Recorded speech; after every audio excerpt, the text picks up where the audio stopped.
On today's London election special, we talk about the London Assembly, our Reform UK candidates, and we speak to Laurence Fox, the mayoral candidate for the Reclaim Party, who we are endorsing as candidate for mayor, and he's endorsing Reform UK's candidates. So in a post-COVID pandemic world that has decimated London, the stakes could not be higher. This is Tice Talk.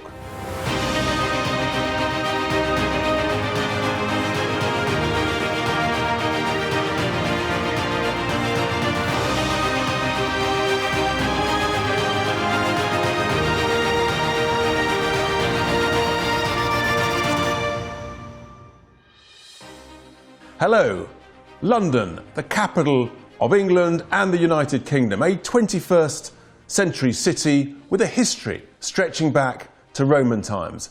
At its centre, of course, the imposing Houses of Parliament, the iconic Big Ben and Westminster Abbey. Also, the world's financial centre, unrivalled theatre, culture, shopping and a great global destination. But also home to over 8 million Londoners. And in just a matter of a few weeks, on May the 6th, Londoners will be asked to go to the polls to exercise our democratic right and vote for who should be the people that will run London over the next 3 years. Now, this includes the Mayor of London and the 25 members of the London Assembly. And the job of the Assembly is to plan London's future, to examine the decisions and take action to ensure that the promises to Londoners are indeed delivered. And those Assembly members will hold the Mayor to account, because the Mayor is the most powerful, directly elected politician in the UK. And it's important that the Mayor is held publicly, democratically accountable for their actions. Well, joining me to discuss the importance of London and these decisions is my good friend, very good friend, the great Dr. David Bull. How are you, David? Very, very kindly. Great. My goodness, what an introduction. Thank you very much indeed. Look, Richard, this for me is such a pivotal moment for London, because I honestly say this with such passion and conviction. London has never needed help more than it does now. And as someone who was born within the M25, you know, I went to medical school in London. I've lived in London since I was 18. I was a junior doctor in many hospitals in London. I founded a company in London. As you can tell, I'm incredibly passionate about London, and we need to look after London. We need to do something, because I feel very, very strongly that London is not being given the future it deserves. And Sadiq Khan is strangling that city, and it needs to stop. And it's extraordinary, because normally we think that London looks after itself. It's always thriving, a bustling, you know, one of the greatest capital cities in the world. But it's been decimated through lockdown. And I know that you and I, we've never been more worried about London and its future. And that's why these elections are so important. Who's going to run London? Who's going to hold it to account? And who's going to reopen London? So these London Assembly elections, many people will wonder, well, how does the Assembly work? What does it do? You know, is it worth the money? That's a different question. Give us a quick flavour of your take on how it works and why it's so important. I mean, I think people who are Londoners know that the Assembly is in the Egg near Tower Bridge. I think that's probably as much as they know, and they know that there's a mayor. Well, actually, these elections are really important, because basically you vote for 25 Assembly members. These are the people you rightly say will run London. Now, the way this works and splits down is 14 of those are elected on a constituency basis. So essentially, London is split into 14 regions, and you vote on those in a first-past-the-post system. So rather like the general election. That's 14 out of the 25. That's the 14. So where it gets really interesting for me is there are 11 more which are London-wide. And these are done on proportional representation. And it's really important, these particular members, because, as you know, for smaller parties like us, that they tend to do very well in proportional representation elections. I'll give you a very good example. The European elections, of course, we became the largest single party in the European Parliament as a result. And with proportional representation, it's so much fairer, because those smaller parties with new ideas, good ideas, can get some representation. Yeah, and I think you can only look at the House of Commons at the moment to see that if you have a thumping majority, it is not actually good for democracy. What London needs desperately is a range of voices, people who will speak up for Londoners across London and represent them not only to London but also on a national stage as well. And so that's how the Assembly works. And of course, we're standing. Reform UK, we've got candidates across all those 25. We have, and let me just tell elections. you why this is so important. Because I wasn't really clear about how vital the Assembly is. Because what does the Assembly actually do?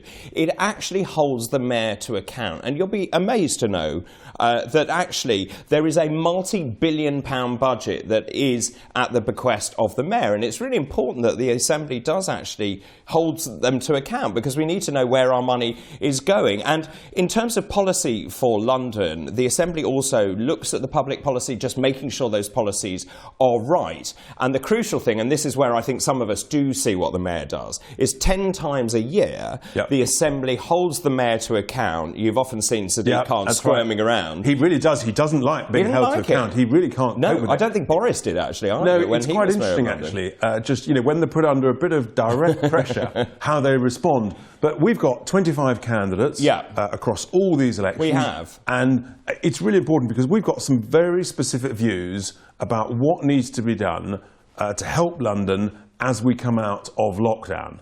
And first and foremost, we're basically saying we've got to reopen London fully. 100%. Yep. Do you know, I went into London, central London, yesterday, day before. I was so shocked by the fact it's a shadow of its former self. We've got boarded up shops. We've got, hopefully, the pubs as they start to open, we'll see some new life. What worries me desperately is I think many people have changed their lifestyles with working at home. I think we're going to see businesses re-evaluating and thinking about how they're going to go forward. We've got to open London. No more nonsense. We have vaccinated the most enormous number of people. Correct. We need to open London. And I think people are going to be really shocked because actually after literally the opening of pubs and shops and things, that's the next stage in the roadmap, which is happening now. But I think people will be truly shocked how many shops are closed permanently, how many pubs and restaurants aren't reopening. And then the scale of the decimation will become clear. And that's why what we stand for is not only do we need to reopen it, but we need to make it so much easier for businesses to restart, to grow and to thrive, and to make sure that all those conditions are in place, and to make it absolutely clear to small businesses, the self-employed, medium-sized businesses, that we must never lock down again. And I think, if we can get some people elected, then really campaigning on that message will be so important. Because initially, Sadiq, he was all pro-lockdown and he wanted even more lockdown. Yeah, and what worries me is the fact is that we've got these moving goalposts. We've talked about a great deal. The government has said that we will open, then you're going to have to wear masks, then masks weren't going to be worn. Hang on a minute. We've vaccinated over 30 million people with their first vaccines. We need to reopen London. London is a tourist destination. It's a hub. We need people back in there. We need people spending money.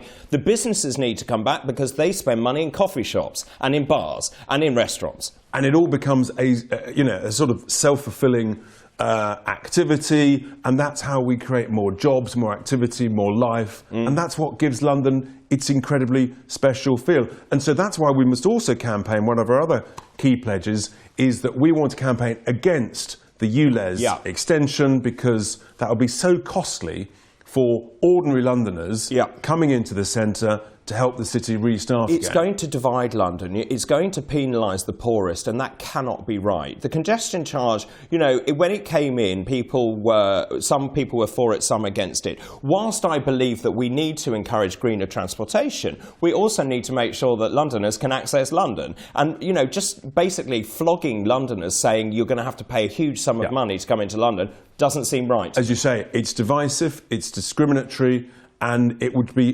disastrous. It would just slow down the rebuilding, the regrowth of London. And it's not only the ULEZ extension, which is bad for Londoners. The other thing that we're campaigning against is to scrap all of these low traffic neighbourhood schemes that were rushed in last year without any consultation. And frankly, most of them lacked any common sense. You hear absolute horror stories of people having to get on huge detours, of emergency vehicles not being able to get down streets, to save people. Almost overnight, didn't they? It did, it literally. And, I mean, whoever designed these things, frankly, they must have been living on Mars. No idea. Well, I don't think they did design them. I mean, they just put them there. And so we're going to campaign against those. That's another key part of it. I heard, and you and I have spoken to many people who live in these, and how it's divided neighbourhoods. Those people who are in them, those people who are not in them, and as you say, crucially, emergency vehicles not being able to get through because there are great big plant pots in the way.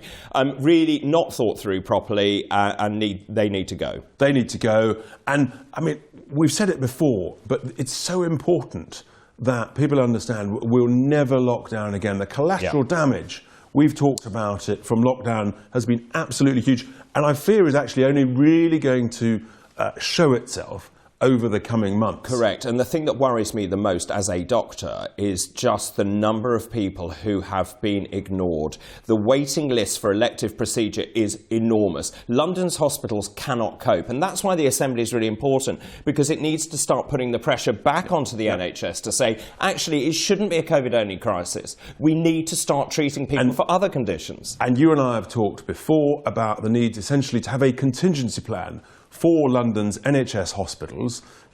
We talked about the Nightingale Hospital XL. Why was that absurdly closed? And the government denied that it had been closed, but actually it clearly had. And actually, it needs to be there as a contingency for the next crisis. And not only the physical infrastructure, the hospital, the extra contingency, but also we've talked about having staff, retired medics, doctors, nurses, being available. And I think as Assembly members, we can continue to campaign for that. We then have a proper platform to be able to do that for London. We were the first to come up with this dad's army of medical volunteers. And actually, if you look at the number of people who volunteered to give the vaccination, it's been extraordinary. We have to praise the United Kingdom's rollout. Why don't we continue to do that? Keep people trained, keep people engaged. And of course, in today's world, being very politically correct, it's dads and mums army. Sorry, dads and mums army. I mean, yes, but you get the gist. Exactly. Absolutely. We get the gist. So that's another key part of what we can campaign for. And then there's another thing that actually we've been touching on is the victims of the great cladding scandal. Terrible. Across London. There are hundreds and hundreds of buildings with tens of thousands of Londoners who've been absolutely decimated. They've had all of their equity in their homes. They can't sell their homes. They're paying hundreds, if not thousands, of extra pounds. And we're the ones who are campaigning for them. And again, in the Assembly, we will bang the drum loudly and boldly to improve that scheme. It's totally unfair. And the fact is that it seems to be dictated as to how tall your building is, as to whether you will foot the cost, and the numbers involved. How are people going to find this sort of money that they're being asked to find? Essentially what's happening is, sadly, thousands of people are literally going to be forced by this government into bankruptcy deliberately. I mean, I find it morally one of the most shocking government policies to deliberately, willfully force people into bankruptcy. So there's a huge amount to do, David, which is why it's so important that we can get elected. We're campaigning hard. We're out on the streets. One thing I just want to really press home to people is that people I know are fed up. They've had enough. They don't like what's been going on in London. And the really crucial message, I think, to get home to people is you can make a difference. The way you vote really does change things. And don't believe that it doesn't. This country is founded on democracy. London is the best city in the world, and we need to change London for good. And what is absolutely essential is that people do get out, they use their vote.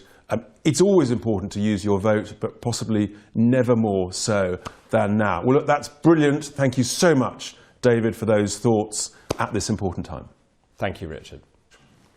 Well, it's absolutely vital that Sadiq Khan is removed from office as mayor. So, Reform UK, we've decided to work in the interest of Londoners, so we're not fielding a mayoral candidate. Instead, we are throwing our full, total weight of support behind Laurence Fox, who's standing for the Reclaim Party. And his party also is against lockdown and the collateral damage. And together, we believe that we're much stronger, and we're not going to split the vote, but we're going to garner more votes. So I'm delighted to say that joining us now, here is Laurence Fox. Laurence, how are you? Great to see you. Morning, chaps. Yeah, I'm very good, thank you. How are you? Oh, fantastic. Thank you. And so campaigning has begun in earnest. I know you've been out and about. You've had lots of coverage. But first of all, just I mean, you're a Londoner through and through. Tell us why you're so passionate and what you're hearing on the street as you go around talking to people. Thank you. Yes. No, I am. I love this city. I love everything about it. And I've just watched it sort of wane somewhat under our dear friend Sadiq Khan. And I think it's time that London was optimistic for London's sake and was representative of all Londoners and celebrated this great, wonderful, diverse city. And it wasn't so divided by our current mayor, who is trying to build London in his own image, or shut London off in many cases with his LTNs and various. Yeah, and I mean, what are people saying to you? And tell us first of all, of course, because travelling around, you've got this wonderful bus. Talk us through the bus and how that's going down with the wonderful image of Churchill on the side. Yeah, the bus is great. We've been out and about everywhere from Hammersmith Bridge to Walthamstow, and mainly we're hearing the unintended consequences, excuse me, of some of Sadiq's policies. A real fury amongst commuters and the public in general about these low traffic neighbourhoods, which are causing so much problem, and a real sadness about all forms of crime, petty crime, right the way up to the horrible violent crime epidemic that we're suffering in London at the moment. So, Laurence, tell me, what are you saying to people when you're campaigning? What are you standing for? What are the issues that matter to you? Well, I'm doing a lot of listening, but it does strike me as absolutely absurd that we live in a capital city where one of the bridges is closed, for example. I just think that's insane in this day and age. And there's a lot of anger and worry about these stealth taxes in terms of the congestion charge and the expansion of ULEZ and then the border tax. So essentially what we want to do is make London as nimble as possible for people to get back to work, because that's the most important thing. People have had authoritarian rule for a year, and now they need to be free to get out and get on with their lives and to build back freer rather than building back better. And that word freedom, I mean, it's so important to all of us. And I know it's a big part of your whole approach, that freedom to enjoy London as individuals, enjoy the culture of London. I mean, it's absolutely central to everything you stand for, isn't it? Yeah, I think the problem of the freedom of speech crisis that we're having in this country is reflected in some of the polling we've done in terms of 50% of people are just frightened to speak their minds now. And I think that, any brilliant civilized Western democracy should have a full freedom of speech so that we can have the broadest possible debate. Certainly in terms of COVID and in terms of lockdown, it felt like we didn't have the debate. The policy was made before the proper debate was had, and top medical experts were just sidelined or smeared. And I think we need to live in a world where everyone's entitled to an opinion and everyone should be free to express it, whether it's agreed with or not. And then, of course, freedom also extends into London's history, its heritage, the statues that we all enjoy. That, of course, Sadiq is trying to silence them, to cover them up with shrouds, to box them up. I mean, again, it's the freedom to enjoy London, and I know that's a really strong thing that you feel very, very strongly about. Yeah, absolutely. I think this Commission for Diversity in the Public Realm was a big mistake, and it's Sadiq's desire to rewrite our history. And it's not our job. Certainly I'm a parent, and I want my children to know the good and the bad that we've done in our history, not have it sanitized by someone who's deciding whether he thinks it is or isn't appropriate for us to learn from. And there's great things about history and about this capital city and about Britain, actually, which the mainstream media and vast proportions of the press would have you navel gaze and self-loathe. And I don't think that's the future. I think we need to be optimistic together. We're a wonderful, remarkably tolerant, warm and welcoming country, and I want London to reflect that. What struck me really strongly was that you said London has changed in your lifetime, and I couldn't agree more. I've grown up as an adult in London. I think the city's changed dramatically in terms of everything from policing to the health service to the tolerance that we see in London. And I know these issues are very important to you as well. I think so.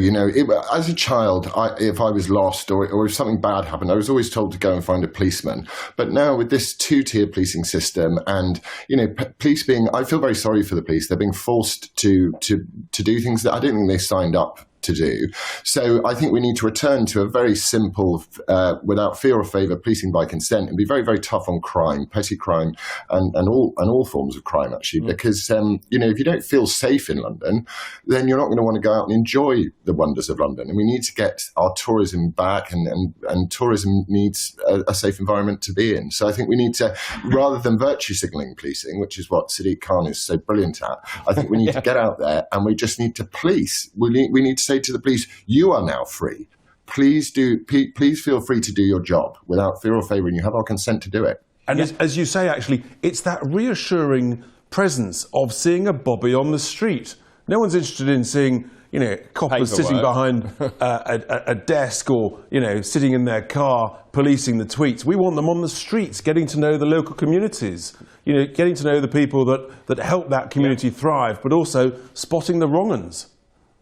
Absolutely, and how are you going to lift the value of land and areas without reducing the crime there? So we need to we need to put extra police on the street. So we'll bring in 3,000 extra policemen, and they will be told to get out on the street and do your job. Yeah. And they will. I think they will be grateful for that, because I don't think people join the police force to be COVID marshals.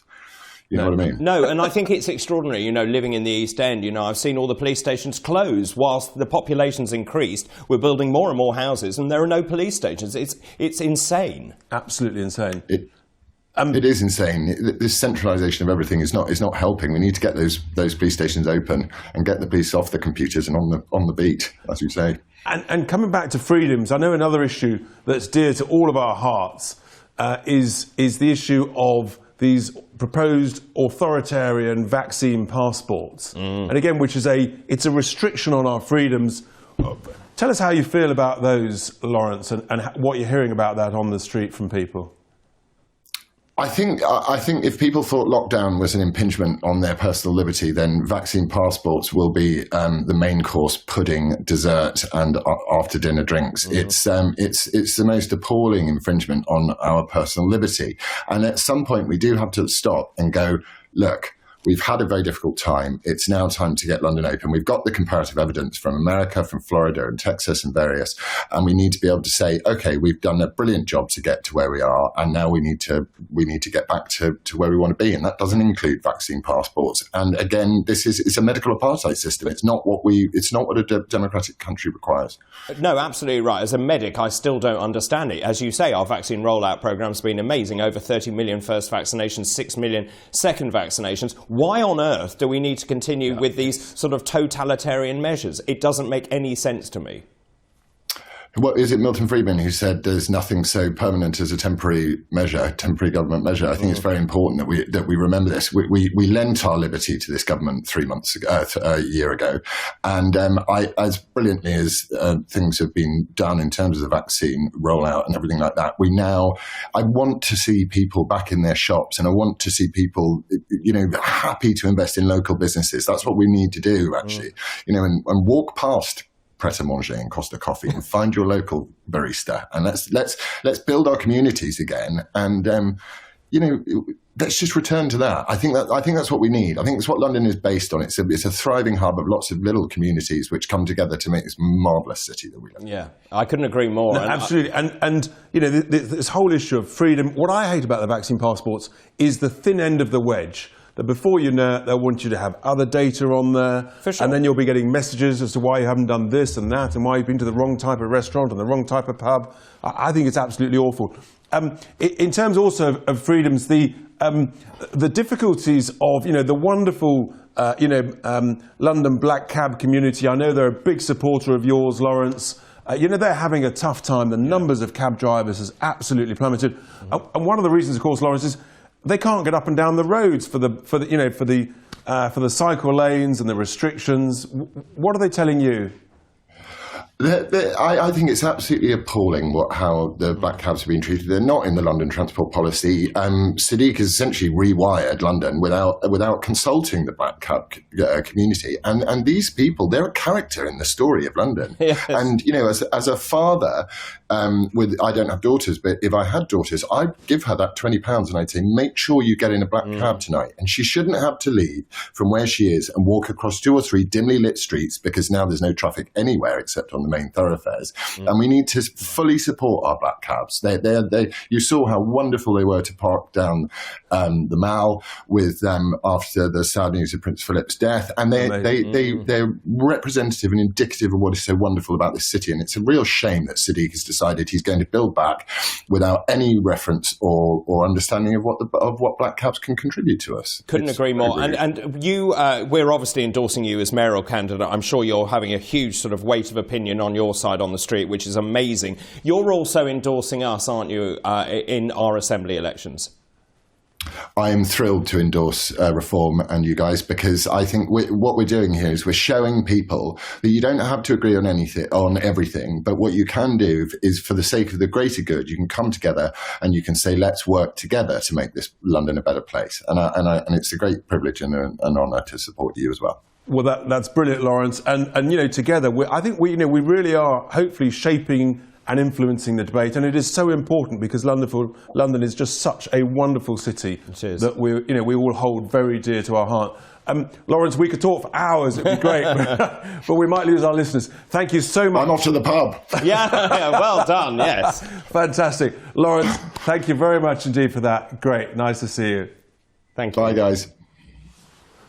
Well, David, what do you make of that and our collaboration? How do you think it's going? He seems enthusiastic. He does indeed. You know, look, the more I hear from him, the more I like him. And I think this is an amazing collaboration. I think actually together we are much stronger. 1 + 1 = 3 in this case. You know, the sum of the two is Absolutely, more than the sum of the two. whole is worth more than the sum of the parts. No I think it's very exciting. I think it's about making London a better place. And I'll tell you one other thing. Never underestimate us. Everyone underestimated us in those European elections. Yep. And don't underestimate what we can do, because if people vote for us, we can affect change. And particularly with Laurence, we can definitely affect change. Absolutely. And we've got a track record of making things happen and a real sort of can-do attitude. And that comes out, you know, hugely with Laurence, you know, his passion for London, his absolute enthusiasm and passion for freedom. It sort of drives everything within his philosophy. And I think it's visceral. When you live there, you understand London. You know what makes it work. It's quirky, it's weird, it's a village. It's actually not a city, it's many villages. He alluded to that. The fact is the black cabs are really important as part of that fabric of London. There are many things that make London tick, and that's why it's so brilliant. It's so culturally diverse, but at the same time we're all united with a common front. It's like an extraordinary jigsaw. If there's a piece missing in the jigsaw, then you really notice it. And he talked about the black cab community. You know, every time I get in a black cab and I talk to them, you know, they are so anxious about what's happening to them, about the loss of black cabs, you know, and you know, we all want to improve the environment, we all want cleaner air, and they love the new electric black cab, but they're not being helped really properly at all in terms of the cost of it, relative to, you know, the Uber drivers getting away with much cheaper ways. It just seems to me that Sadiq Khan has his own agenda, which he pursues, and he doesn't really care about anyone else. That has to stop. You know, London is about making the best city in the world even better, and people need to vote. Vote for change and vote for the two of us coming together with a united voice. There's no question. I mean, you know, that is that's the objective, that's the opportunity. People must use their vote and vote for change. And in a sense, you know, our slogan about changing politics for good, which we've had across the whole country, but also actually it's the same in London. You know, it's about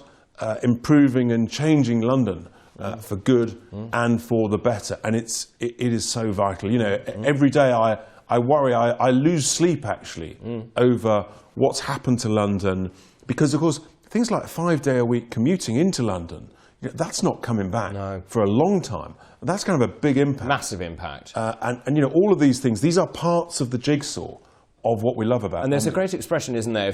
If you don't use it, you lose it. You know, what's going to happen to the tube? Where's Crossrail, by the way? Where under that? You know, there's so many questions I want to know about London. It's not being run effectively, and we can do better. We can do so much better. We can make things happen. David, wonderful. We could go on all day, but that's all we've got time for. Thank you so much indeed. Well, that's it for this week on this really important London election special. A huge, massive thank you to Laurence Fox. David, thank you for being with us. London is really the best city in the world. Let's reinvigorate it, let's kickstart it, let's reopen, and let's make it shine again.